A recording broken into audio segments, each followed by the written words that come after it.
ಆಕಾಶವಾಣಿ.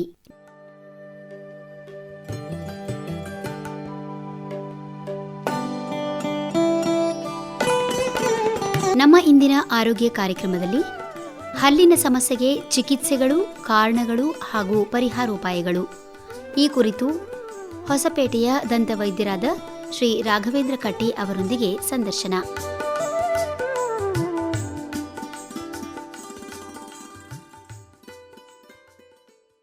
ಮನುಷ್ಯನ ಜೀವನ ಪ್ರಕೃತಿಯೊಂದಿಗೆ ಸಾವಯವ ಸಂಬಂಧವನ್ನು ಹೊಂದಿದೆ.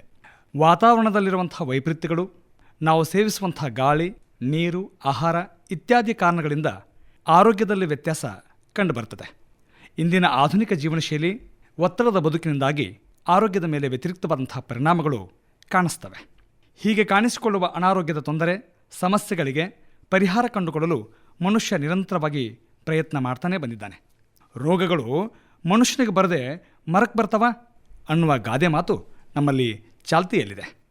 ಆದರೂ ರೋಗಗಳಿಗೆ ಮದ್ದು ಕಂಡುಕೊಳ್ಳುವುದು ನಡೆದೇ ಇದೆ. ಹೀಗೆ ಕಾಣಿಸಿಕೊಳ್ಳುವ ರೋಗಗಳಲ್ಲಿ ಹಲ್ಲಿಗೆ ಸಂಬಂಧಿಸಿದಂಥ ರೋಗಗಳು ಬಹಳ ವಿಪರೀತವಾದಂಥ ಬಾಧೆಯನ್ನು ಉಂಟು ಮಾಡ್ತವೆ. ಹೆರಿಗೆ ನೋವು, ಹಲ್ಲು ನೋವು ಇವಕ್ಕೆ ಸಮಾನವಾದಂಥ ನೋವುಗಳು ಇಲ್ಲವೇ ಇಲ್ಲ ಅಂದರೂ ಕೂಡ ತಪ್ಪೇ ಇಲ್ಲ. ಇವತ್ತಿನ ಕಾರ್ಯಕ್ರಮದಲ್ಲಿ ಹಲ್ಲಿನ ತೊಂದರೆ, ಸಮಸ್ಯೆಗಳು, ಕಾರಣಗಳು, ಪರಿಹಾರೋಪಾಯಗಳ ಕುರಿತು ಮಾತನಾಡೋದಕ್ಕೆ ನಮ್ಮ ಹೊಸಪೇಟೆ ಆಕಾಶವಾಣಿ ಸ್ಟುಡಿಯೋದಲ್ಲಿದ್ದಾರೆ ಹೊಸಪೇಟೆಯ ದಂತ ವೈದ್ಯರಾದಂಥ ಡಾಕ್ಟರ್ ರಾಘವೇಂದ್ರ ಕಟ್ಟಿಯವರು. ಡಾಕ್ಟ್ರೇ, ನಮ್ಮ ಆಕಾಶವಾಣಿಯ ಎಲ್ಲ ಕೇಳುಗರ ಪರವಾಗಿ ತಮಗೆ ಹೃತ್ಪೂರ್ವಕವಾದಂಥ ಸ್ವಾಗತ. ಎಲ್ಲರಿಗೂ ನಮಸ್ಕಾರ. ಡಾಕ್ಟ್ರೇ, ಈ ಹಲ್ಲಿನ ಸಾಮಾನ್ಯವಾಗಿ ಕಂಡುಬರುವಂಥ ರೋಗಗಳ ಬಗ್ಗೆ ಒಂದು ಸ್ವಲ್ಪ ನಮ್ಮ ಕೇಳುಗರಿಗೆ ತಿಳಿಸ್ಕೊಡ್ಬೇಕು ಅಂತ. ಹಲವಾರು ವರ್ಷಗಳಿಂದ ಅತಿ ಸಾಮಾನ್ಯವಾದಂಥ ಸಮಸ್ಯೆ ಅಂದರೆ ದಂತಕುಳಿ ಹಾಗೂ ಒಸಡಿನ ಸಮಸ್ಯೆ. ಅಲ್ಲದೇ ಇತ್ತೀಚೆಗೆ ವಕ್ರದಂಥ ಸಮಸ್ಯೆ ಬರ್ತಾಯಿದೆ. ಬೆಳವಣಿಗೆಗೆ ಸಂಬಂಧಪಟ್ಟಂತೆ, ಯಾಕಂದರೆ ನಾವು ತಿಂತಕ್ಕಂಥ ಒಂದು ಆಹಾರ ಪದಾರ್ಥದಲ್ಲಿ ಜಾಸ್ತಿ ಪೌಷ್ಟಿಕಾಂಶ ಇರುವುದಿಲ್ಲ. ಹಾಗಾಗಿ ಈಗಿನ ಹೊಸ ಜನ್ರೇಷನಲ್ಲಿ ಕಂಡು ಬರ್ತಕ್ಕಂಥ ಸಮಸ್ಯೆಗಳು ಸಾಕಷ್ಟಿದ್ದಾವೆ. ಈಗ 6 ತಿಂಗಳ ಮಗುವಿಗೆ ಕೂಡ ಬಾಟಲ್ ಬೇಬಿ ಸಿಂಡ್ರೋಮ್ ಅಂತ ಬರುತ್ತೆ. ಈ ಥರ ಸಮಸ್ಯೆಗಳು ಕಾಣ್ತಾ ಇರ್ತವೆ. ಅತ್ಯಂತ ವಯೋವೃದ್ಧರಿಗೂ ಕೂಡ ಹಲ್ಲಿನ ಸಮಸ್ಯೆ ಇದೆ. ಡಾಕ್ಟ್ರೇ, ನೀವು ಹೇಳ್ತಾ ಇದ್ರಿ ಈ ಚಿಕ್ಕ ಮಕ್ಕಳಿಗೂ ಕೂಡ ಈ ಹಲ್ಲಿನ ನೋವು ಇವತ್ತಿಗೆ ಬಾಧಿಸ್ತಾ ಇದೆ ಅಂತ. ಹೌದೌದು. ಈ ಹಲ್ಲಿನ ಸಮಸ್ಯೆಗಳಿಗೆ ಮುಖ್ಯವಾದಂಥ ಕಾರಣಗಳು ಏನು? ಸರ್ವೇ ಸಾಮಾನ್ಯವಾದಂಥ ಕಾರಣ ಅಂದರೆ ಹೆಚ್ಚಿನ ಪ್ರಮಾಣದಲ್ಲಿ ನಾವು ಸಿಹಿಯನ್ನು ತಿನ್ನುವುದು ಅಥವಾ ಶರ್ಕರ ಪಿಷ್ಟ ಯುಕ್ತ ಆಹಾರವನ್ನು ಜಾಸ್ತಿ ಸ್ವೀಕರಿಸಿ ಅಥವಾ ಇತ್ತೀಚೆಗೆ ಬಂದಿರತಕ್ಕಂಥ ಜಂಕ್ ಫುಡ್ಸ್ ತಿನ್ನೋದ್ರಿಂದ ಸಾಕಷ್ಟು ಹಲ್ಲಿನ ಸಮಸ್ಯೆಗಳು ಕಂಡು ಬರ್ತವೆ. ಅದು ಒಂದು ಕಾರಣ. ಅದಾದ ನಂತರ ನಾವು ನಮ್ಮ ದಂತ ಆರೋಗ್ಯವನ್ನು ನಿರ್ಲಕ್ಷ್ಯ ಮಾಡಿದಾಗ ಹಲ್ಲಿನ ಸಮಸ್ಯೆಗಳು ಉಲ್ಬಣವಾಗ್ತವೆ. ನೀವು ಹೇಳಿದರೆ ಜಂಕ್ ಫುಡ್ಗಳನ್ನು ತಿನ್ನುವುದು ಅಂತ ಅನ್ನೋದ್ರ ಬಗ್ಗೆ ಸಾಮಾನ್ಯವಾಗಿ ಎಲ್ಲರೂ ಕೂಡ ಇವತ್ತಿನ ದಿನಗಳಲ್ಲಿ ಆಧುನಿಕ ಆಹಾರ ಪದ್ಧತಿ ಬಹಳ ವ್ಯತ್ಯಾಸನೇ ಆಗಿದೆ. ಈಗ ಜೀರ್ಣಕ್ರಿಯೆಗೆ ಹಲ್ಲುಗಳು ಬಹಳ ಮುಖ್ಯ. ಆದರೆ ಈ ಹಲ್ಲು ನೋವು ಕಾಣಿಸ್ಕೊಂಡಾಗ ತಿಂದಿರುವಂಥ ಆಹಾರ ಅಥವಾ ತಿನ್ನುವಂಥ ಆಹಾರ ಜೀರ್ಣವಾಗದೆ, ಪಚನವಾಗದೇ ಅನೇಕ ಸಮಸ್ಯೆಗಳಿಗೆ ಕಾರಣವಾಗುವಂಥದ್ದು ಇದೆ. ಇದರ ಬಗ್ಗೆ ತಾವೇನು ಹೇಳೋದಕ್ಕೆ ಇಷ್ಟಪಡ್ತೀರಿ ಡಾಕ್ಟ್ರೇ? ಮನುಷ್ಯನ ಜೀವನದಲ್ಲಿ ಹಲ್ಲಿನ ಮಹತ್ವ ಯಾಕಿದೆ ಅಂದರೆ, ನಾವು ಸ್ಪಷ್ಟವಾಗಿ ಮಾತನಾಡಬೇಕಂದ್ರೆ ಒಳ್ಳೆಯ ಹಲ್ಲು ಬೇಕು. ಆ ಒಳ್ಳೆಯ ನಗು ಇದ್ದರೆ ನಾವು ಕಾನ್ಫಿಡೆಂಟಾಗಿ ಬೇರೆಯವ್ರನ್ನ ನಾವು ಸೊಸೈಟಿಯಲ್ಲಿ ಫೇಸ್ ಮಾಡ್ಬೋದು. ಅದೇ ಅಲ್ಲದೆ ನಮ್ಮ ಶರೀರಕ್ಕೆ ಮುಖ್ಯ ದ್ವಾರ ಅಂದರೆ ಬಾಯಿ. ನಮ್ಮ ಆಹಾರ ತೆಗೆದುಕೊಂಡಾಗ ಬಾಯಿಯಲ್ಲಿಯ ಎಲ್ಲ ಹಲ್ಲುಗಳು ಆರೋಗ್ಯವಾಗಿದ್ದಲ್ಲಿ ಆಹಾರವನ್ನು ಚೆನ್ನಾಗಿ ನಾವು ಜಗಿದು ತಿಂದಾಗ ಮಾತ್ರ ರಕ್ತಗತವಾಗುತ್ತದೆ. ಮತ್ತು ಮಾತಾಡಲಿಕ್ಕೆ ಕೂಡ ಸ್ಪಷ್ಟತೆ ಕೂಡ ಹಲ್ಲುಗಳಿದ್ದರೆ ಚೆಂದ. ಸಾಮಾನ್ಯವಾಗಿ ಹಲ್ಲು ಹುಳುಕು, ದವಡೆ ಉಬ್ಬೋದು, ರಕ್ತಸ್ರಾವ ಈ ಥರದ ಸಮಸ್ಯೆಗಳು ಕಾಣಿಸ್ಕೊಂಡಾಗ ತಕ್ಷಣದ ಪರಿಹಾರಗಳು ಏನಾದರೂ ಇದಾವ? ತಕ್ಷಣದ ಪರಿಹಾರ ಇಲ್ಲ. ಯಾಕಂದರೆ ದಂತ ಆರೋಗ್ಯ ತುಂಬ ಮುಖ್ಯವಾಗಿರ್ತದೆ. ಇತ್ತೀಚೆಗೆ ಜನ ಏನು ಮಾಡ್ತಾರೆ, ದಂತಕುಳಿ ಆದಾಗ ಮೊದಲಿಗೆ ಕಪ್ಪು ಚುಕ್ಕಿ ಥರ ಕಾಣ್ತದೆ. ಅದು ಮೊದಲನೇ ಪದರು, ಎರಡನೇ ಪದರಿಗೆ ಹೋಗೋಕ್ಕಿಂತ ಮುಂಚೆನೇ ದಂತ ವೈದ್ಯರಲ್ಲಿ ಭೇಟಿಯಾದಾಗ ಅದಕ್ಕೆ ಕ್ಲೀನ್ ಮಾಡಿ ಸಿಮೆಂಟ್ ಅಂತ ಹಾಕ್ತಾರೆ, ಹುಳಗಳು ಮುಂದುವರಿಯದಂತೆ. ಈ ಸಂದರ್ಭದಲ್ಲಿ ಕೂಡ ಚಿಕಿತ್ಸೆಯನ್ನು ತೆಗೆದುಕೊಳ್ಳದೆ ಹೋದಾಗ ಅದು ಹಲ್ಲಿನ ನರಕ್ಕೆ ಹೋಗಿ ಬ್ಯಾಕ್ಟೀರಿಯಾಗಳು ರಕ್ತನಾಳಗಳಲ್ಲಿ ಸೇರಿಕೊಂಡು ನಮಗೆ ದಂತದ ಉಬ್ಬು ಬರ್ಬೋದು ಅಥವಾ ಡೆಂಟಲ್ ಅಪ್ಸೆಸ್ ಅಂತ ಹೇಳ್ತಾರೆ. ಅದಕ್ಕೆ ಈ ಥರ ಸಮಸ್ಯೆ ಉಂಟಾಗುತ್ತದೆ. ಇದು ಸರ್ವೇ ಸಾಮಾನ್ಯವಾಗಿ ಕಾಣ್ತಕ್ಕಂಥ ಸಮಸ್ಯೆ. ಇದಕ್ಕೆ ತಕ್ಷಣವಾದಂಥ ಪರಿಹಾರ ಏನೂ ಇಲ್ಲ. ಈಗ ಗ್ರಾಮೀಣ ಪ್ರದೇಶಗಳಲ್ಲಿ ಜನಗಳು ಏನು ಮಾಡ್ತಾರೆ, ತಂಬಾಕು ಇಟ್ಕೊಳ್ತಾರೆ ತಕ್ಷಣ ಪರಿಹಾರ ಸಿಗಬೇಕಂತ, ಅಥವಾ ನಸಿಪುಡಿ ಹಾಕ್ತಾರೆ. ಇದು ತುಂಬ ತಪ್ಪು. ಈ ಥರ ಮಾಡೋದ್ರಿಂದ ಅವರಿಗೆ ಹಾರ್ಡ್ಲಿ ಅರ್ಧ ತಾಸು ರಿಲೀಫ್ ಆಗ್ಬೋದು. ಬಟ್ ಅದಾದ ನಂತರ ಅದಕ್ಕಿಂತ ಜಾಸ್ತಿ 2 ಪಟ್ಟು ಜಾಸ್ತಿ ನೋವನ್ನು ಅನುಭವಿಸೋ ಸಂಭಾವನೆ ಇದೆ. ಸಾಕಷ್ಟು ರೋಗಿಗಳು ನೋಡಿದ್ದೀನಿ, ತಕ್ಷಣವಾಗಿ ಪರಿಹಾರ ಸಿಗ್ತಕ್ಕಂಥ ಒಂದು ವಿಧಾನವನ್ನು ಹುಡುಕ್ತಾರೆ. ಎಣ್ಣೆ ತಿಕ್ಕೋದು ಅಥವಾ ಉಪ್ಪು ಕಾವು ಕೊಡೋದು ಇದೆಲ್ಲ ತಪ್ಪು. ಇದರಿಂದ ಸ್ವಲ್ಪ ಇರತಕ್ಕಂಥ ಒಂದು ಸಮಸ್ಯೆ ಜಾಸ್ತಿ ಆಗುತ್ತೆ. ಸೊ ಆದ್ದರಿಂದ ತಕ್ಷಣ ಪರಿಹಾರಕ್ಕಿಂತ ಮುಂಚೆ ಮುಂಜಾಗ್ರತೆ ತೆಗೆದುಕೊಂಡ್ರೆ ಒಂದು ಶಮನ ಆಗುತ್ತೆ. ನಮ್ಮ ಜನರು ಸಹಜವಾಗಿ ಹಲ್ಲಿನ ತೊಂದರೆಗಳು ಕಾಣಿಸ್ಕೊಂಡಾಗ ನೀವು ಹೇಳಿದ್ರಿ ಈ ಹೊಗೆ ಸೊಪ್ಪು ಇಟ್ಕೊಳ್ಳೋದು, ಗುಟ್ಕಾ ಹಾಕ್ಕೊಳ್ಳೋದು, ಈ ಥರ ಅಂದರೆ ಇವೆಲ್ಲ ತಾತ್ಕಾಲಿಕವಾದಂತಹ ಪರಿಹಾರಗಳು ಅಂತ ಹೇಳ್ತಾ ಇದ್ರಿ. ಆದರೆ ಇದೇ ಸಂದರ್ಭದಲ್ಲೇ ನಮ್ಮ ಗ್ರಾಮೀಣ ಭಾಗದ ಜನರು ಈ ಹಲ್ಲುಗಳು ನೋವು ಕಾಣಿಸ್ಕೊಂಡಾಗ ಅಲ್ಲಿ ಮನೆಮದ್ದು ಬಳಸುವಂಥದ್ದು, ಇದ್ರ ಬಗ್ಗೆ ನಮ್ಮ ಕೇಳುಗರಿಗೆ ತಾವೇನು ತಿಳಿಸ್ಕೊಡೋದಕ್ಕೆ ಬಯಸ್ತೀರಿ ಡಾಕ್ಟ್ರೇ? ಹಿಂದಿನ ಕಾಲದಲ್ಲಿ ಇದು ಲವಂಗದ ಎಣ್ಣೆಯನ್ನು ಹಾಕ್ತಿದ್ರು. ಅದರಿಂದ ಸ್ವಲ್ಪ ಮಟ್ಟಿಗೆ ನೋವಿನಲ್ಲಿ ವ್ಯತ್ಯಾಸ ಕಾಣ್ಬೋದು, ಆದರೆ ಅದು ಶಾಶ್ವತ ಪರಿಹಾರ ಅಲ್ಲ. ಹಲ್ಲಿನ ತೊಂದರೆ ಬರೋಕ್ಕಿಂತ ಮುಂಚೆ ನಮಗೆ ಅದೊಂದು ಕಪ್ಪು ಚುಕ್ಕಿ ಏನಿರುತ್ತಲ್ಲ, ಅದು ದೊಡ್ಡದಾಗದಂಗೆ ನೋಡ್ಕೋಬೇಕು. ದಂತಕುಳಿ ಅಗಲ ಆಗದಂತೆ ನೋಡ್ಕೊಳ್ಬೇಕು. ಅದು ಕಂಡ ತಕ್ಷಣ ಅದಕ್ಕೆ ವೈದ್ಯರ ಹತ್ರ ಸಂಪರ್ಕಿಸಿ ಚಿಕಿತ್ಸೆಯನ್ನು ತೆಗೆದುಕೊಳ್ಬೇಕು. ಸೊ ಇದು ಆಗಲಿಕ್ಕೆ ನಮಗೆ ಎಷ್ಟು ಸಮಯಾವಕಾಶ ಇರುತ್ತೆ, ಹಾಗಾಗಿ ಪರಿಹಾರಕ್ಕೆ ಅಷ್ಟೇ ಸುಲಭವಾದಂಥ ತಕ್ಷಣ ಪರಿಹಾರ ಇಲ್ಲ. ಓಕೆ, ಒಟ್ಟು ಶಾಶ್ವತವಾದಂಥ ಪರಿಹಾರಕ್ಕೆ ಬೇಕಾದಂಥ ಒಂದು ಮುಂಜಾಗ್ರತಾ ಕ್ರಮಗಳನ್ನು ಕೈಗೊಳ್ಳೋದೇ ಬಹಳ ಮುಖ್ಯ ಅಂತ ತಾವು ತಿಳಿಸ್ಕೊಡ್ತಾ ಇದ್ರಿ. ಈಗ ಇತ್ತೀಚೆಗೆ ನಾವು ಆಲೋಚನೆ ಮಾಡೋದಾದರೆ ಈ ಸಾಮಾಜಿಕ ಜಾಲತಾಣಗಳಲ್ಲಿ ಈ ಹಲ್ಲಿನ ನೋವಿಗೆ ಅಥವಾ ಹಲ್ಲಿನ ರೋಗಗಳಿಗೆ ಸಂಬಂಧಪಟ್ಟಂಥ ಮಾಹಿತಿಗಳು ಹೇರಳವಾಗಿ ಸಿಗ್ತಾ ಇದ್ದಾವೆ. ಇದು ಎಷ್ಟರ ಮಟ್ಟಿಗೆ ಇದನ್ನು ನಂಬಬಹುದು, ಹೇಗೆ ಅನ್ನೋದ್ರ ಬಗ್ಗೆ ನಮಗೆ ಸ್ವಲ್ಪ ವಿವರವಾಗಿ ಕೇಳುಗರಿಗೆ ತಿಳಿಸ್ಕೊಡ್ಬೇಕು ಅಂತ ತಮ್ಮಲ್ಲಿ ಕೇಳ್ಕೊಳ್ತಾ ಇದ್ದೀನಿ. ಅಲ್ಲ, ಇತ್ತೀಚಿನ ಒಂದು ನವಯುವಕರಲ್ಲಿ ಮೊಬೈಲ್ ಬಳಕೆ ಜಾಸ್ತಿ ಆಗಿದೆ. ಯಾವುದೇ ಮಾಹಿತಿ ಬೇಕಾದರೆ ಅವರು ನೆಟ್ಟಲ್ಲಿ ಅದರ ಬಗ್ಗೆ ಮಾಹಿತಿ ಪಡಿತಾರೆ. ಹಲ್ಲಿಗೆ ಸಂಬಂಧಪಟ್ಟಂತೆ ಅಷ್ಟು ಹೆಚ್ಚಿನ ಮಾಹಿತಿ ಸಿಗೋಂಗಿಲ್ಲ ಅವರಿಗೆ. ಯಾಕಂದರೆ ತಾತ್ಕಾಲಿಕವಾಗಿ ಏನಾದರೂ ಪರಿಹಾರ ಸಿಗ್ಬೋದು ಹೊರತಾಗಿ ಅವರಿಗೆ ಶಾಶ್ವತವಾದಂತಹ ಪರಿಹಾರ ಅಂದರೆ ಹಲ್ಲಿನ ಸಮಸ್ಯೆಗಳಿಗೆ ದಂತವೈದ್ಯರನ್ನು ಭೇಟಿಯಾಗಿ ಸೂಕ್ತವಾದ ಚಿಕಿತ್ಸೆಯನ್ನು ತೆಗೆದುಕೊಳ್ಳೋದು ಮಾತ್ರ. ಅಂದರೆ ನಾವು ನೇರವಾಗಿ ವೈದ್ಯರನ್ನು ಕಂಡೇ ಹಲ್ಲಿಗೆ ಸಂಬಂಧಪಟ್ಟಂತಹ ರೋಗಗಳಿಗೆ ಒಂದು ಪರಿಹಾರವನ್ನು ಕಂಡುಕೊಳ್ಳೋದು ಸೂಕ್ತ ಅಂತ ತಾವು ಹೇಳ್ತಾ ಇದ್ರಿ. ಇನ್ನೊಂದು ವೈದ್ಯರೇ, ಸಾಮಾನ್ಯವಾಗಿ ಈ BP, ಶುಗರ್ ಅಥವಾ ರಕ್ತದೊತ್ತಡ ಅಥವಾ ಮಧುಮೇಹದಂತಹ ರೋಗಗಳು ಕಾಣಿಸ್ಕೊಂಡಾಗ ಈ ಹಲ್ಲಿಗೆ ಸಂಬಂಧಿಸಿದಂಥ ಬಾಧೆಗಳಿಗೆ ಚಿಕಿತ್ಸೆ ಪಡೆಯುವಂಥ ಸಂದರ್ಭದಲ್ಲಿ ಯಾವ ರೀತಿಯ ಕ್ರಮಗಳನ್ನು ಅವರು ಕೈಗೊಳ್ಳಬೇಕು ಅಂತ ಹೇಳ್ತೀರಿ? ಇತ್ತೀಚಿನ ದಿನಗಳಲ್ಲಿ ಈ ಕಿಡ್ನಿ ಪ್ರಾಬ್ಲಮ್ಮು, ಹಾರ್ಟ್ ಪ್ರಾಬ್ಲಮ್ಮು ಮತ್ತು ಇದು ಲಿವರ್ ಪ್ರಾಬ್ಲಮ್ಮು ಸಾಕಷ್ಟು ಕಂಡು ಬರ್ತಾ ಇದೆ. ಸಕ್ಕರೆ ಕಾಯಿಲೆ ಕೂಡ ಸಣ್ಣ ಸಣ್ಣ ನವಯುವಕರಲ್ಲಿ, ಕಿಶೋರರಲ್ಲಿ ಕೂಡ ಕಂಡು ಬರ್ತಾ ಇದೆ. ಇಂಥ ಸಂದರ್ಭದಲ್ಲಿ ಮೊದಲನೇ ಅದನ್ನು ಪರಿಶೀಲನೆ ಮಾಡಿ ಟೆಸ್ಟ್ಗಳೆಲ್ಲ ಮಾಡಿಸ್ಕೊಂಡು ಬಂದು ದಂತವೈದ್ಯರಲ್ಲಿ ಚಿಕಿತ್ಸೆ ತೆಗೆದುಕೊಳ್ಬೇಕು. ಈಗ ಈ ಕೊರೋನಾ ಬಂದಿರೋದ್ರಿಂದ ಪ್ರತಿಯೊಬ್ಬ ಕೊರೋನಾದಿಂದ ಯಾರು ಗುಣಮುಖರಾಗಿರ್ತಾರೆ ಅವರಿಗೆ ರಕ್ತವನ್ನು ತಿಳಿ ಮಾಡುವ ಒಂದು ಟ್ಯಾಬ್ಲೆಟ್ ಕೊಡ್ತಾರೆ. ಇಂಥ ಸಂದರ್ಭದಲ್ಲಿ ದಂತವೈದ್ಯರಲ್ಲಿ ಹೋಗಿ ಹಲ್ಲು ಕಿತ್ತಿಸಬಾರ್ದು. ಯಾಕಂದರೆ ಹಲ್ಲು ಕಿತ್ತಿಸಿದರೆ ರಕ್ತಸ್ರಾವ ನಿಲ್ಲುವ ಒಂದು ಅವಕಾಶ ತುಂಬ ಕಮ್ಮಿ ಇರ್ತದೆ. ಸಾಕಷ್ಟು ರಕ್ತಸ್ರಾವ ಕಂಡು ಬರ್ತದೆ. ಆದ್ದರಿಂದ ಯಾವುದೇ ರೋಗಿ ದಂತವೈದ್ಯರಲ್ಲಿ ಹೋಗೋಕ್ಕಿಂತ ಮುಂಚೆ ಎಲ್ಲ ಟೆಸ್ಟ್ಗಳನ್ನು ಮಾಡಿಸಿರಬೇಕು. ಮತ್ತು ಹೋದ ನಂತರ ದಂತವೈದ್ಯರಿಗೆ ತಮ್ಮ ಯಾವುದೇ ರೀತಿಯ ಆರೋಗ್ಯ ಸಮಸ್ಯೆ ಇದೆ, BP ಇದೆಯೋ, ಶುಗರ್ ಇದೆಯೋ ಅಥವಾ ಸ್ಟಂಟ್ ಹಾಕ್ಸ್ಕೊಂಡಿದ್ದಾರೋ ಮೊದಲೇ ಮಾಹಿತಿಯನ್ನು ಕೊಡಬೇಕು. ಇದು ಕೊಟ್ಟರೆ ಆಗ್ತಕ್ಕಂಥ ಅನಾಹುತಗಳನ್ನು ತಪ್ಪಿಸ್ಬೋದು. ಮತ್ತು ನೀವು ಇತ್ತೀಚೆಗೆ ಸಂಶೋಧನೆಗಳು ಏನು ತಿಳಿಸಿ ಬಂದಿದೆ ಅಂದರೆ, ಬಾಯಿಯ ಆರೋಗ್ಯ ಚೆನ್ನಾಗಿದ್ದರೆ ನಮ್ಮ ಬ್ಲಡ್ ಶುಗರ್ ಕೂಡ ಒಂದು ಲೆವೆಲಲ್ಲಿ ಕಂಟ್ರೋಲಲ್ಲಿರುತ್ತೆ. ಮತ್ತು ನಮ್ಮ ಬ್ಯಾಕ್ಟೀರಿಯಲ್ ಎಂಡೋಕಾರ್ಡೈಟಿಸ್ ಅಂತ ಹೇಳ್ತಾರೆ, ಅತಿಯಾಗಿ ನಿರ್ಲಕ್ಷ್ಯ ಮಾಡಿರ್ತಕ್ಕಂಥ ಡೆಂಟಲ್ ಅಪ್ಸೆಸ್ ಹಾರ್ಟ್ ಪ್ರಾಬ್ಲಮ್ ಕೂಡ ಆಗಲಿಕ್ಕೆ ಕಾರಣ ಆಗ್ಬೋದು. ನೋಡಿ, ಕೊರೋನಾದಂತಹ ಸಂದರ್ಭದಲ್ಲಿ ಯಾವ ರೀತಿಯ ಹಲ್ಲಿನ ಆರೋಗ್ಯವನ್ನು ಕಾಪಾಡಿಕೊಳ್ಬೇಕು ಅನ್ನೋದನ್ನು ಭಾಳ ಸೂಕ್ಷ್ಮವಾಗಿ ತಾವು ತಿಳಿಸ್ಕೊಟ್ರಿ. ಇದ್ರ ಮಧ್ಯೆ ಈ ಹಲ್ಲು ನೋವು ಕಾಣಿಸ್ಕೊಂಡಾಗ ಅಥವಾ ಹಲ್ಲು ಕೀಳಿಸುವಂಥ ಸಂದರ್ಭ ಬಂದಾಗ ನಮ್ಮಲ್ಲಿ ಗ್ರಾಮೀಣ ಜನರಲ್ಲಿ ಒಂದು ಕಲ್ಪನೆ ಇದೆ, ಒಂದು ನಂಬಿಕೆ ಇದೆ. ಏನು ಅಂತ ಹೇಳಿದ್ರೆ, ಒಂದು ವೇಳೆ ಹಲ್ಲು ತೆಗೆಸಿಬಿಟ್ರೆ ಕಣ್ಣು ಹೋಗುವಂಥ ಸಾಧ್ಯತೆ ಇದೆ ಅನ್ನುವಂಥ ಒಂದು ನಂಬಿಕೆ ಇದೆ. ಇಂಥ ನಂಬಿಕೆಗಳಿಗೆ ಸಂಬಂಧಪಟ್ಟ ಹಾಗೆ ತಾವು ಏನು ಮಾಹಿತಿ ಕೊಡೋದಕ್ಕೆ ಬಯಸ್ತೀರಿ? ಗ್ರಾಮೀಣ ಪ್ರದೇಶಗಳಲ್ಲಿ ಹಲ್ಲಿಗೆ ಸಂಬಂಧಪಟ್ಟಂತೆ ಸಾಕಷ್ಟು ಒಂದು ಮೂಢನಂಬಿಕೆಗಳಿದ್ದಾವೆ. ನೀವು ಹೇಳಿದ ಹಾಗೆ ಹಲ್ಲು ಕಿತ್ತಿಸೋದ್ರಿಂದ ಕಣ್ಣಿಗೆ ತೊಂದರೆ ಆಗುತ್ತೆ ಅಂತ ಹೇಳ್ತಾರೆ. ಮತ್ತು ಕೆಲವೊಬ್ಬರು ಚಿಕ್ಕ ಮಕ್ಕಳಲ್ಲಿ ನಿಯೋನೇಟಲ್ ಟೀತ್ ಅಂತ ಬರ್ತವೆ, ಹುಟ್ಟಿದ ಮಗುವಿಗೆ ಹಲ್ಲು ಬಂದಿರುತ್ತೆ, ಅದರಿಂದ ದೆವ್ವದ ಹಲ್ಲು ಅಂತಂತೇಳಿ ಆ ಥರ ಒಂದು ತಿರಸ್ಕಾರ ಮಾಡೋ ಒಂದು ಸನ್ನಿವೇಶಗಳು ಕೂಡ ಇದ್ದಾವೆ. ಮತ್ತು ಎಷ್ಟೋ ಜನರಿಗೆ ಹಲ್ಲು ಹುಳುಕಾಯ್ತಂದರೆ ಅದು ಯಾವುದೋ ರೀತಿಯ ಒಂದು ದೊಡ್ಡ ರೋಗ ಇರ್ಬೋದು ಅಂತಕ್ಕಂಥ ಒಂದು ಮೂಢನಂಬಿಕೆ ಇದೆ. ಮತ್ತು ಕೆಲವೊಬ್ಬರು ಏನು ಮಾಡ್ತಾರೆ, ಈಗ ಹಳ್ಳಿ ಊರಲ್ಲಿ ಸೊಪ್ಪನ್ನು ಹಾಕಿ ಹೊಗೆ ಬಿಡ್ತಾರೆ, ಅದನ್ನು ಬಾಯಿಯಿಂದ ಉಗುಳ್ಲಿಕ್ಕೆ ಹೇಳ್ತಾರೆ. ಅದರಿಂದ ಬಾಯಲ್ಲೇ ಇರ್ತಕ್ಕಂಥ ಎಲ್ಲ ಹುಳುಗಳು ಬಿದ್ದಿವೆ ಅಂತ ಎಷ್ಟೋ ಜನ ನಕಲಿ ನಾಟಿ ವೈದ್ಯರು ಮುಗ್ಧ ಜನರಿಗೆ ವಂಚನೆ ಮಾಡ್ತಾಯಿದ್ದಾರೆ.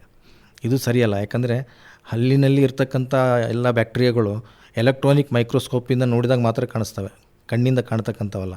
ಸೊ ಹಾಗಾಗಿ ಸೂಕ್ತ ಚಿಕಿತ್ಸೆ ತೆಗೆದುಕೊಳ್ಳೋದೇ ಅದಕ್ಕೆ ಪರಿಹಾರ ಅಂತ ಅನಿಸುತ್ತೆ. ಮತ್ತು ಹೆಚ್ಚಿನ ಮಟ್ಟದಲ್ಲಿ ನಾವು ನಮ್ಮ ಭಾರತೀಯ ದಂತವೈದ್ಯರ ಸಂಘದಿಂದ ಸಾಕಷ್ಟು ಕ್ಯಾಂಪ್ಗಳನ್ನು ಹಳ್ಳಿ ಪ್ರದೇಶಗಳಲ್ಲಿ ಮಾಡ್ತೀವಿ. ಅವರಿಗೆ ಉತ್ತಮವಾದಂಥ ಆಹಾರ ಪದ್ಧತಿ ಹಾಗೂ ಬ್ರಷಿಂಗ್ ವಿಧಾನಗಳನ್ನು ಹೇಳ್ಕೊಡ್ತೀವಿ. ಇದರಿಂದ ಗುಣಮಟ್ಟ ಹೆಚ್ಚು ಮಾಡ್ಬೋದು. ಡಾಕ್ಟ್ರೇ, ಇತ್ತೀಚಿನ ದಿನಗಳಲ್ಲಿ ಈ ವಕ್ರದಂತ ಸಮಸ್ಯೆ ಹೆಚ್ಚು ಕಾಣಿಸ್ಕೊಳ್ತಾ ಇದೆ. ಇದಕ್ಕೇನು ಪರಿಹಾರ ಅಂತೀರಿ? ಸರ್, ವಕ್ರದಂತ ಚಿಕಿತ್ಸೆ ಇತ್ತೀಚಿನ ಒಂದು ಜನ್ರೇಷನಲ್ಲಿ ಜಾಸ್ತಿ ಆಗ್ತಾಯಿದೆ. ಯಾಕಂತಂದರೆ ಇದು ನಮ್ಮ ಹಲ್ಲುಗಳು ಬೆಳೀತಕ್ಕಂಥ ಒಂದು ವಿಸ್ತೀರ್ಣ ಹಾಗೂ ಅಲ್ಲಿ ಲಭ್ಯವಿರುವ ಒಂದು ದವಡೆಯ ವಿಸ್ತೀರ್ಣ, ಬೋನ್ ಅವೈಲಬಿಲಿಟಿ ಮತ್ತು ಟೀತ್ ಮಾಸ್ ಅವೆರಡರಲ್ಲಿ ವ್ಯತ್ಯಾಸ ಆದಾಗ ವಕ್ರದಂತ ಆಗ್ತವೆ. ಹಲ್ಲುಗಳು ಸರಿಯಾದ ಒಂದು ಜಾಗದಲ್ಲಿ ಬರದೆ ಬೇರೆ ಬೇರೆ ಜಾಗಕ್ಕೆ ವಕ್ರವಾಗಿ ಬರ್ತವೆ. ಇದಕ್ಕೆ ಅನುವಂಶೀಯ ಕಾರಣ ಕೂಡ ಇದೆ, ಹಾಗೂ ನಾವೇ ತಂದುಕೊಂಡಿರ್ತಕ್ಕಂಥ ಕಾರಣ ಕೂಡ ಇದೆ. ಅನುವಂಶೀಯ ಕಾರಣ ನಾವು ಅದನ್ನು ಹೆಂಗೆ ಗೊತ್ತಿಡಬೇಕಂದ್ರೆ, ಅವ್ರ ತಂದೆ ತಾಯಿ ಯಾರಿಗಾದರೂ ಹಲ್ಲು ಉಬ್ಬಿದ್ರೆ ಮುಂಚೆನೇ, ಅಂದರೆ 12 ವರ್ಷ ವಯಸ್ಸಾದ ನಂತರ ದಂತವೈದ್ಯರನ್ನು ಸಂಪರ್ಕಿಸಿದಾಗ ಅದಕ್ಕೆ ಒಂದು ಸೂಕ್ತವಾದಂಥ ಒಂದು ಚಿಕಿತ್ಸೆಯನ್ನು ಕೊಡ್ತಾರೆ, ಸಲಹೆ ಕೊಡ್ತಾರೆ. ಮತ್ತು ಇದು ಕೆಲವರು ಬೆರಳು ಚಿಪ್ತಕ್ಕಂಥ ಅಭ್ಯಾಸ ಇಟ್ಕೊಂಡವರಲ್ಲಿ ಹಲ್ಲು ಮುಂದೆ ಬರ್ತವೆ. ಮತ್ತು ಓಪನ್ ಮೌತ್ ಬ್ರೀದಿಂಗ್ ಅಂತ ಮಾಡ್ತಿರ್ತಾರೆ. ರಾತ್ರಿ ಮಲ್ಕೊಂಡಾಗ ಬಾಯಿ ತಕ್ಕೊಂಡು ಮಲ್ಕೊಂಡಿರ್ತಾರೆ. ಇದು ಮೋಸ್ಟ್ ಆಫ್ ದಿ ಟೈಮ್ಸ್ ಒಳಗಡೆ ಅವರಿಗೆ ಥೈರಾಯ್ಡ್ ಸಮಸ್ಯೆ ಇರ್ಬೋದು ಅಥವಾ ಒಂದು ಸೈನಸ್ ಸಂಬಂಧಪಟ್ಟಂತೆ ಸಮಸ್ಯೆ ಇರ್ಬೋದು. ಅಂಥವರಿಗೆ ಈ ಒಂದು ಸಮಸ್ಯೆ ಜಾಸ್ತಿ ಕಂಡು ಬರ್ತದೆ. ಅದು ಅಲ್ಲದೆ ಟಂಗ್ ಥ್ರಸ್ಟಿಂಗ್ ಅಂತ ಮಾಡ್ತಾರೆ. ನಾಲಿಗೆನ ಸದಾ ಚೀಪ್ತಾ ಇರೋದು, ತಮ್ಮ ನಾಲಿಗೆನ ತಾವು ಒಳಭಾಗದಲ್ಲಿ ಚೀಪ್ತಾ ಇರ್ತಾರೆ. ಇದರಿಂದ ಏನಾಗುತ್ತೆ, ಆ ಹಲ್ಲಿನ ಮೇಲೆ ಜಾಸ್ತಿ ಒತ್ತಡ ಬಿದ್ದು ಹಲ್ಲು ಉಬ್ಬಾಗಿ ಕಾಣ್ತದೆ. ಸೊ ಉಬ್ಬು ಹಲ್ಲುಗಳಿಗೆ ತಂತಿ ಹಾಕಿ ಮತ್ತೆ ಈಗ ಸಕ್ರಮ ಮಾಡಬಹುದು. ಈ ಒಂದು ಚಿಕಿತ್ಸೆ ಲಭ್ಯವಿದೆ. ಇತ್ತೀಚಿನ ದಿನಗಳಲ್ಲಿ ಈ ಮಾರುಕಟ್ಟೆಯಲ್ಲಿ ಟೂತ್ ಪೇಸ್ಟ್ಗಳಾಗಲಿ, ಬ್ರಷ್ಗಳಾಗಲಿ, ಇವು ಯಾವುವು ಸರಿಯಾದಂಥ ಮಾಹಿತಿ ಇಲ್ಲದೇ ಇದ್ದಕ್ಕೋಸ್ಕರ ದಂತ ಸಮಸ್ಯೆಗಳು ಕಾಣಿಸ್ಕೊಳ್ಳುವ ಸಾಧ್ಯತೆ ಇದೆ ಅಂತ ಅನಿಸುತ್ತೆ. ಇದರ ಬಗ್ಗೆ ತಮ್ಮ ಅಭಿಪ್ರಾಯ? ನಾವು ಉಪಯೋಗಿಸ್ತಕ್ಕಂಥ ಒಂದು ಬ್ರಷ್ಷು ಅದಕ್ಕೆ ಸಾಫ್ಟ್, ಹಾರ್ಡ್, ಮೀಡಿಯಮ್ ಅಂತ 3 ಥರ ಇರುತ್ತೆ. ಅದರಲ್ಲಿ ಇರತಕ್ಕಂಥ ನಾರುಗಳು, ಬ್ರಿಸಲ್ಸ್. ಚಿಕ್ಕ ವಯಸ್ಸಿನಲ್ಲಿ 25ರಿಂದ 30 ವರ್ಷದ ಒಳಗಡೆಯವರು ಈ ಹಾರ್ಡ್ ಬ್ರಷನ್ನು ಉಪಯೋಗಿಸ್ಬೋದು. ಅಥವಾ ಕೃತಕ ದಂತ ಪಂಕ್ತಿ ಯಾರು ಹಾಕ್ಕೊಂಡಿರ್ತಾರೆ ಅವರು ಹಾರ್ಡ್ ಬ್ರಷನ್ನು ಉಪಯೋಗಿಸ್ಬೋದು. ಆದರೆ 30 ವರ್ಷದಿಂದ ಮೇಲೆ ಆದವರು ಮೀಡಿಯಮ್ ಅಥವಾ ಸಾಫ್ಟ್ ಬ್ರಷನ್ನು ಉಪಯೋಗಿಸಿದ್ರೆ ಚೆನ್ನಾಗಿರುತ್ತೆ. ಯಾಕಂದರೆ ಎಷ್ಟೋ ಜನ ನೋಡಿದ್ದೀವಿ ನಾವು, 3 ನಿಮಿಷ ನಾವು ಹಲ್ಲು ತಿಕ್ಕಬೇಕು, ಅದನ್ನು ಗಸ ತಿಕ್ಕಿ ಅರ್ಧ ತಾಸು ತಿಕ್ಕಿ ಹಲ್ಲಿನ ಮೇಲ್ಪದರನ್ನು ಸವಿಸ್ತಕ್ಕಂಥ ಸಾಕಷ್ಟು ಉದಾಹರಣೆಗಳು ನಮ್ಗೆ ಕಂಡು ಬರ್ತವೆ. ಅದನ್ನು ನಾವು ತಪ್ಪಿಸಬೇಕು. ಮತ್ತು ಹಲ್ಲನ್ನು ತಿಕ್ಕಬೇಕಾದ್ರೆ ಮೇಲಿನ ದಂತ ಪಂಕ್ತಿಗಳನ್ನು ಕೆಳಗಿನ ಭಾಗದಲ್ಲಿ, ಕೆಳಗಿನ ಡೈರೆಕ್ಷನಲ್ಲಿ, ಕೆಳಗಿನ ದಂತಗಳನ್ನು ಮೇಲಿನ ಡೈರೆಕ್ಷನಲ್ಲಿ, ವರ್ಟಿಕಲ್ ಡೈರೆಕ್ಷನಲ್ಲಿ ಬ್ರಷಿಂಗ್ ಮಾಡಬೇಕು. ನಾವೇನು ಮಾಡ್ತೀವಿ, ಅಡ್ಡ ತಿಕ್ತೀವಿ, ಹಾರಿಜಾಂಟಲ್ ಡೈರೆಕ್ಷನಲ್ಲಿ ಮಾಡ್ತೀವಿ. ಅದನ್ನು ನಾವು ತಪ್ಪಿಸಬೇಕು. ಮತ್ತು ಸರ್ಕ್ಯುಲರ್ ಮೋಷನ್ ಅಂತ ಇದೆ. ಎಷ್ಟೋ ಜನ ಸಾಮಾಜಿಕ ಜಾಲತಾಣಗಳನ್ನು ನೋಡ್ತಾ ಇರ್ತಾರೆ. ಇಂಥ ಉಪಯುಕ್ತವಾದ ಮಾಹಿತಿಗಳನ್ನು ತಾವು ತೆಗೆದುಕೊಳ್ಬೋದು. ಮತ್ತು ಯಾವುದೇ ಬ್ರಷಿಂಗ್ ಆದ ನಂತರ ನಾಲಿಗೆಯನ್ನು ಕೂಡ ನಾವು ಕ್ಲೀನ್ ಮಾಡ್ಕೋಬೇಕು. ಮತ್ತು ಇದು ಬ್ರಷ್ಷು 3 ತಿಂಗಳವರೆಗೆ ಮಾತ್ರ ಉಪಯೋಗಿಸ್ಬೋದು. ಮತ್ತು ಪೇಸ್ಟ್ಗಳಲ್ಲಿ ನೀವು ಕೇಳಿದರೆ ಸಾಕಷ್ಟು ಪೇಸ್ಟ್ಗಳು ಲಭ್ಯವಿದ್ದಾವೆ. ಪೇಸ್ಟಲ್ಲಿ ಏನಿರುತ್ತೆ, ನಮ್ಮ ಹಲ್ಲನ್ನು ಶುಭ್ರಗೊಳಿಸ್ತಕ್ಕಂಥ ಅಬ್ರೇಸಿವ್ ಸೂಕ್ಷ್ಮ ಕಣಗಳಿರ್ತವೆ ಅದರಲ್ಲಿ. ಅದರ ಒಂದು ಪ್ರಮಾಣ ಹೆಚ್ಚಾಗಬಾರ್ದು. ಸೈಜ್ ದೊಡ್ಡದಾಯ್ತಂದರೆ ಹಲ್ಲಿನ ಕೊರೆತ ಜಾಸ್ತಿ ಆಗುತ್ತೆ. ಅದಕ್ಕೆ ಯಾವುದು ಈಗ ಮಾರ್ಕೆಟಲ್ಲಿ ಎಲ್ಲ ಸಂಶೋಧನೆ ಮಾಡಿನೇ ಅದಕ್ಕೆ ಒಪ್ಪಂದ ಕೊಟ್ಟಿರ್ತಾರೆ. ಸೊ ಅಂಥ ಒಂದು ಬ್ರ್ಯಾಂಡೆಡ್ ಪೇಸ್ಟ್ಗಳನ್ನು ಉಪಯೋಗಿಸ್ಬೋದು. ಖಂಡಿತ ಬಹಳ ಉಪಯುಕ್ತವಾದಂತಹ ಮಾಹಿತಿಯನ್ನು ಕೊಟ್ರಿ. ಇನ್ನೊಂದು ವಿಷಯ ಅಂದರೆ, ಈಗ ನಮ್ಮ ಗ್ರಾಮೀಣ ಭಾಗದ ಜನ ಹಲ್ಲು ಉಜ್ಜೋದಕ್ಕೆ ಬೇವಿನ ಕಡ್ಡಿ ಈ ಥರದ್ದು ಬಳಸ್ತಾರೆ. ಇದರ ಬಗ್ಗೆ ಏನು ವೈಜ್ಞಾನಿಕವಾದಂತಹ ಕಾರಣಗಳು ಅಥವಾ ಇದು ಬಹಳ ಉಪಯುಕ್ತ ಕಾರಣ ಹೇಗೆ ಏನಂತ? ನಮ್ಮ ಭಾರತ ದೇಶದಲ್ಲಿ ಹಿಂದಿನ ಕಾಲದಿಂದನೂ ಬೇವಿನ ಕಡ್ಡಿ ಆಗಲಿ, ಕಲ್ಲಿದ್ದಲು ಪುಡಿ ಆಗಲಿ, ಅಥವಾ ಉಪ್ಪಿನ ಪುಡಿ ಆಗಲಿ, ಅಥವಾ ಈ ಗದ್ದೆಗಳಲ್ಲಿ ಕೆಲಸ ಮಾಡೋರು ಸೂಕ್ಷ್ಮ ಉಸುಗಳನ್ನು ಹಂಗೆ ಕೆರೆ ದಂಡೆಯಲ್ಲಿ ಜೋರಾಗಿ ಗಸ ತಿಕ್ಕಿ ಬರ್ತಾರೆ. ಬಟ್ ಇದು ಸರಿಯಲ್ಲ. ಯಾಕಂದರೆ ಔಷಧೀಯವಾಗಿ ಬೇವಿನ ಗಿಡದ ಒಂದು ದಂಟು ಓಕೆ, ಆದರೆ ಹಲ್ಲಿನ ಎಲ್ಲ ಭಾಗಗಳು ಅದರಲ್ಲಿ ಸ್ವಚ್ಛಗೊಳಿಸ್ಲಿಕ್ಕೆ ಸಾಧ್ಯ ಇಲ್ಲ. ಸೊ ಆದಷ್ಟು ಇವನ್ನು ಅವಾಯ್ಡ್ ಮಾಡ್ಬೋದು. ಇತ್ತೀಚೆಗೆ ಮಾರ್ಕೆಟ್ಗಳಲ್ಲಿ ಲಭ್ಯವಿರ್ತಕ್ಕಂಥ ವಿವಿಧ ಪ್ರಾಡಕ್ಟ್ಗಳಿದ್ದಾವೆ, ಪೌಡ್ರ್ ಕೂಡ ಇದೆ, ಅದನ್ನು ಉಪಯೋಗಿಸ್ಬೋದು. ಈಗ ನಮ್ಮ ಭಾರತ ದೇಶದಲ್ಲಿ ಗ್ರಾಮೀಣ ಪ್ರದೇಶದಲ್ಲಿ ದಂತವೈದ್ಯಕೀಯ ಚಿಕಿತ್ಸಾ ಸೌಲಭ್ಯ ಇನ್ನೂ ವಂಚಿತವಾಗಿದೆ. ಇವತ್ತಿಗೂ ಕೂಡ ಸರ್ಕಾರದಿಂದ ಕೂಡ ತಾಲೂಕು ಹೆಡ್ ಕ್ವಾರ್ಟರ್ಸಲ್ಲಿ ಮಾತ್ರ ದಂತವೈದ್ಯರ ನೇಮಕಾತಿ ಇದೆ. ನೇಮಕಾತಿ ಆದರೂ ಕೂಡ ಅಲ್ಲಿ ಬೇಕಾದಂಥ ಸಲಕರಣೆಗಳು, ಉಪಕರಣಗಳು ಯಾವುದೂ ಇರೋಂಗಿಲ್ಲ. ಆದ್ದರಿಂದ ದಂತದ ಸಮಸ್ಯೆಗಳು ಇನ್ನೂ ಹೆಚ್ಚಾಗ್ತಾನೆ ಹೋಗ್ತಾ ಇದ್ದಾವೆ. ಯಾಕಂದರೆ ಈಗಿನ ಒಂದು ಆಹಾರ ಪದ್ಧತಿಯಲ್ಲಿ ಜಾಸ್ತಿ ಪೌಷ್ಟಿಕಾಂಶ ಇರೋಂಗಿಲ್ಲ. ಹಾಗಾಗಿ ನಾವು ತಿಂತಕ್ಕಂಥ ಆಹಾರ ಪದಾರ್ಥಗಳು ಹಾಗೂ ಯಾವುದೇ ರೀತಿಯ ಒಂದು ಆರೋಗ್ಯ ವಿಧಾನಗಳನ್ನು ಅನುಸರಿಸಂಗಿಲ್ಲ. ಯಾಕಂದರೆ ದಿನಕ್ಕೆ 2 ಸಾರಿ ಬ್ರಷ್ ಮಾಡಬೇಕು. ಮತ್ತು ಆಹಾರ ತಿನ್ನಬೇಕಾದ್ರೆ ನಾವು ಅದರಲ್ಲಿ ಜಿಗುಟಾದಂಥ ಅಥವಾ ಸಿಹಿಯಾದ ಪದಾರ್ಥಗಳನ್ನು ಯಾವುದು ತೆಗೆದುಕೊಳ್ಬಾರ್ದು. ಮತ್ತು ವರ್ಷಕ್ಕೆ 2 ಸಾರಿ ಹಲ್ಲಿನ ಡಾಕ್ಟರ್ ಹತ್ರ ಹೋಗಿ ಸಂಪರ್ಕ ಮಾಡಿ ಸಲಹೆಯನ್ನು ಪಡೆದುಕೊಳ್ಬೇಕು. ಈ ಥರ ಯಾವುದೇ ರೀತಿ ಪಾಲನೆ ಮಾಡೋಂಗಿಲ್ಲ. ಹಾಗಾಗಿ ಈ ಹಲ್ಲಿನ ಒಂದು ಚಿಕಿತ್ಸಾ ಪ್ರಾವಿಷನ್ ಪ್ರತಿಯೊಬ್ಬರಿಗೂ ಸಿಗಬೇಕಾಗಿದೆ. ಆಗಲಿ ಡಾಕ್ಟ್ರೇ, ಈಗ ಎಷ್ಟೋ ಸಂದರ್ಭದಲ್ಲಿ ದಂತ ಚಿಕಿತ್ಸೆ ಆದ ನಂತರ ಒಮ್ಮೆ ಕಣ್ಣಿನ ಮತ್ತು ಕಿವಿಯ ಈ ಭಾಗದಲ್ಲಿ ಒಂದಿಷ್ಟು ನರಗಳ ಸಮಸ್ಯೆಗಳು ಕಾಣಿಸ್ಕೊಳ್ಳುವಂಥ ಚಾನ್ಸಸ್ ಇದೆ ಅಥವಾ ಸಾಧ್ಯತೆಗಳಿದ್ದಾವೆ. ಇದ್ರ ಬಗ್ಗೆ ಏನು ತಿಳುವಳಿಕೆ ಕೊಡೋದಕ್ಕೆ ಬಯಸ್ತೀರಿ ಡಾಕ್ಟ್ರೇ? ತಾವು ಅವಾಗ ಪರಿಚಯ ಮಾಡಬೇಕಾದ್ರೆ ಹೇಳಿದರೆ ಈ ಹೆರಿಗೆ ನೋವು ಮತ್ತು ಹಲ್ಲು ನೋವು ಎರಡೂ ಅಷ್ಟು ಭಯಂಕರವಾಗಿರ್ತವೆ. ಸೊ ಇದನ್ನು ಅವಾಯ್ಡ್ ಮಾಡಬೇಕಂದ್ರೆ ಹಲ್ಲನ್ನು ಚೆನ್ನಾಗಿ ನೋಡ್ಕೋಬೇಕು. ಈ ಹಲ್ಲು ನೋವು ಮತ್ತು ನಮ್ಮ ತಲೆ ಮೇಲೆ ಕಣ್ಣು, ಮೂಗು, ಬಾಯಿ ಇದೊಂದು ಫೇಶಿಯಲ್ ನರ್ವ್ ಅಂತ ಇರುತ್ತೆ. ಆ ಫೇಶಿಯಲ್ ನರ್ವನ್ನ ಕಂಪ್ಲೀಟಾಗಿ ಮನುಷ್ಯ ಒಂಥರ ಡಿಸ್ಟರ್ಬ್ ಆಗಿಬಿಡ್ತಾನೆ. ಅದು ಎಲ್ಲದನ್ನು ಕಂಟ್ರೋಲು ಆ ಹಲ್ಲಿನಲ್ಲಿರುತ್ತೆ.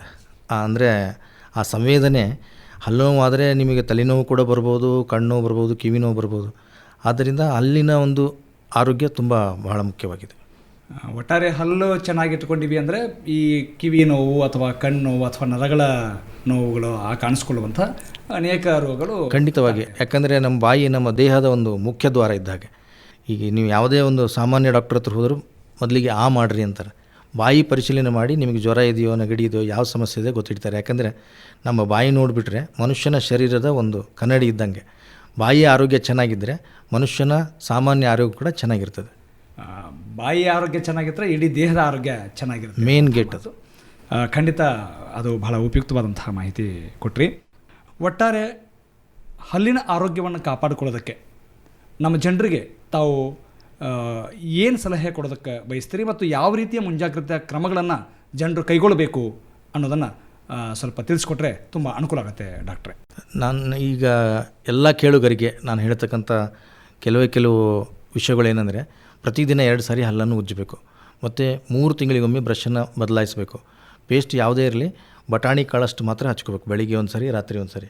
ಇದಾದ ನಂತರ ಯಾರಿಗಾದರೂ ಒಂದು ಅಪಘಾತದಲ್ಲಿ ಹಲ್ಲು ಮುರಿತಂದರೆ ಆ ಹಲ್ಲು ಕಿತ್ತು ಬಂದಲ್ಲಿ 1 ಗಂಟೆ ಒಳಗಡೆ ವೈದ್ಯರಲ್ಲಿ ತೆಗೆದುಕೊಂಡು ಕೊಟ್ಟರೆ ಅದನ್ನು ರೀಫಿಕ್ಸ್ ಮಾಡ್ತಾರೆ.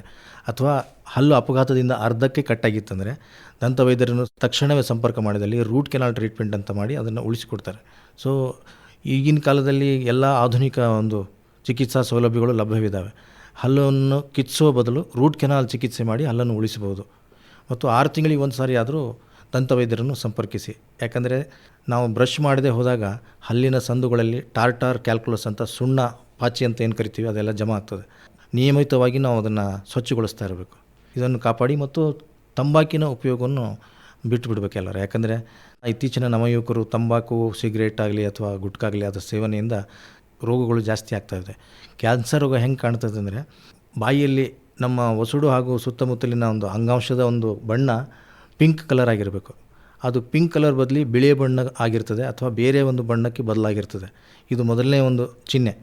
ಇದನ್ನು ದಂತವೈದ್ಯರಲ್ಲಿ ಗುರುತಿಸಿದರೆ ಅನಾಹುತವನ್ನು ತಪ್ಪಿಸಬಹುದಾಗಿದೆ. ಇದನ್ನು ತಾವು ದಯವಿಟ್ಟು ಲಕ್ಷ್ಯ ಕೊಡಬೇಕಂತ ಹೇಳ್ತೀನಿ.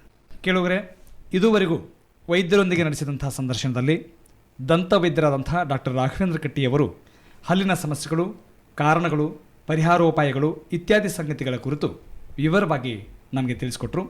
ಇವತ್ತಿನ ಕಾರ್ಯಕ್ರಮದಲ್ಲಿ ನೀಡಿದಂಥ ಮಾಹಿತಿ ತಮಗೆಲ್ಲ ಉಪಯುಕ್ತಕಾರಿಯಾಗಿತ್ತು ಅನ್ನುವಂಥದ್ದು ನಂಬಿಕೆ ನಮಗೂ ಕೂಡ. ಜೊತೆಗೆ ತಾವು ಹಲ್ಲು ನೋವು ಸಂಬಂಧಿಸಿದಂತೆ ಅಥವಾ ಹಲ್ಲಿನ ಆರೋಗ್ಯಕ್ಕೆ ಸಂಬಂಧಿಸಿದಂತೆ ಮುಂಜಾಗ್ರತಾ ಕ್ರಮಗಳನ್ನು ಅನುಸರಿಸಿ ಹಲ್ಲಿನ ಆರೋಗ್ಯ ಕಾಪಾಡಿಕೊಳ್ತೀರಿ ಅನ್ನುವಂಥ ನಂಬಿಕೆ ನಮ್ಮದು. ಮುಂದಿನ ಕಾರ್ಯಕ್ರಮದಲ್ಲಿ ಮತ್ತೋರ್ವ ವೈದ್ಯರೊಂದಿಗೆ ಭೇಟಿಯಾಗೋಣ. ಅಲ್ಲಿಯವರೆಗೂ ನಮಸ್ಕಾರ. ನಮಸ್ಕಾರ. ಇದುವರೆಗೆ ಹಲ್ಲಿನ ಸಮಸ್ಯೆಗೆ ಚಿಕಿತ್ಸೆಗಳು, ಕಾರಣಗಳು, ಪರಿಹಾರೋಪಾಯಗಳು ಈ ಕುರಿತು ಹೊಸಪೇಟೆಯ ದಂತವೈದ್ಯರಾದ ಶ್ರೀ ರಾಘವೇಂದ್ರ ಕಟ್ಟಿ ಅವರೊಂದಿಗೆ ಸಂದರ್ಶನ ಕೇಳಿದಿರಿ. ಸಂದರ್ಶಿಸಿದವರು ಸಂಗಮೇಶ್ ಗಣಿ.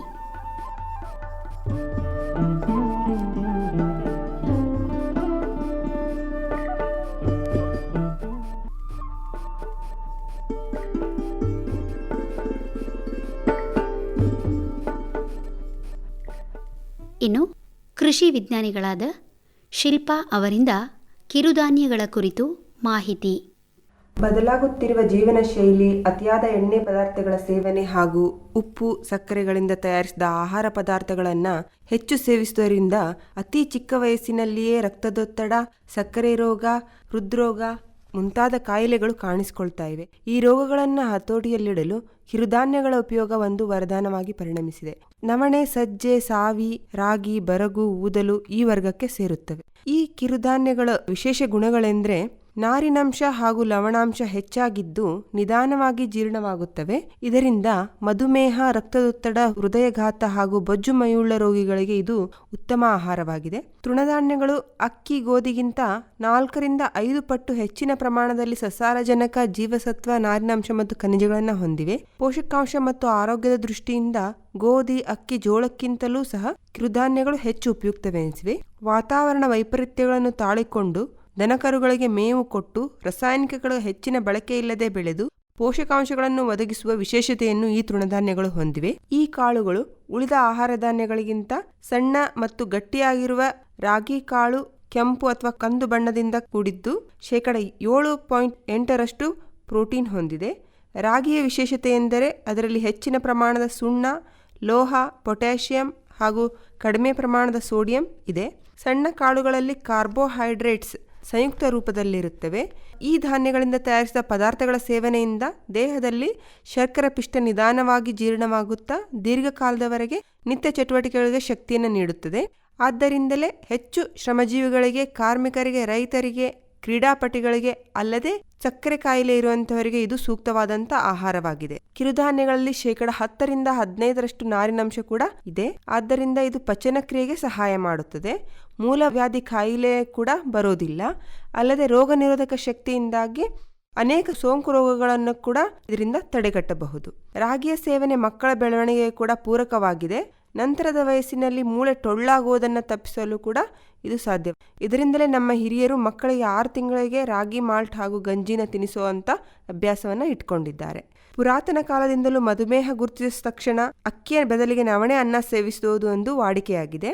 ರಕ್ತದಲ್ಲಿಯ ಸಕ್ಕರೆಯ ಅಂಶವನ್ನು ಗ್ಲುಕೋಸ್ 100ಕ್ಕೆ ಏರಿಸುವುದು, ಆದರೆ ನವಣೆ ಬರೀ 57ಕ್ಕೆ ಏರಿಸುವುದು. ಉಪಯುಕ್ತ ನಾರಿನಂಶದಿಂದಾಗಿಯೇ ಇದು ವಿಶೇಷ ಆರೋಗ್ಯಕಾರಿ ಗುಣವನ್ನು ಹೊಂದಿದೆ. ಗೋಧಿ, ಅಕ್ಕಿಯಲ್ಲಿ 1.2% ನಾರಿನಂಶವಿದ್ದರೆ ಸಾವೆಯಲ್ಲಿ 6% ನಾರಿನಂಶ ಇದೆ. ಮತ್ತು ಕಿರುಧಾನ್ಯಗಳ ಜೈವಿಕ ಮೌಲ್ಯ ಸುಮಾರು 66.44% ಉಪಯುಕ್ತ ಪ್ರೋಟೀನ್ನ ಅಂಶ 45.21% ಅಲ್ಲದೆ ಸಾವಕ್ಕಿಯಲ್ಲಿ ನಿಧಾನವಾಗಿ ಪಚನವಾಗುವಂಥ ಪಿಷ್ಟಮಯ ಪದಾರ್ಥಗಳಿವೆ. ಹಾಗಾಗಿಯೇ ಇದು ಸಕ್ಕರೆ ಕಾಯಿಲೆ ಇರುವಂಥವರಿಗೆ ಒಳ್ಳೆಯ ಆಹಾರ. ಇದುವರೆಗೆ ಕೃಷಿ ವಿಜ್ಞಾನಿಗಳಾದ ಶಿಲ್ಪಾ ಅವರಿಂದ ಕಿರುಧಾನ್ಯಗಳ ಕುರಿತು ಮಾಹಿತಿ ಕೇಳಿದಿರಿ. ಇದಾಗಿತ್ತು ಇಂದಿನ ಆರೋಗ್ಯ ಕಾರ್ಯಕ್ರಮ.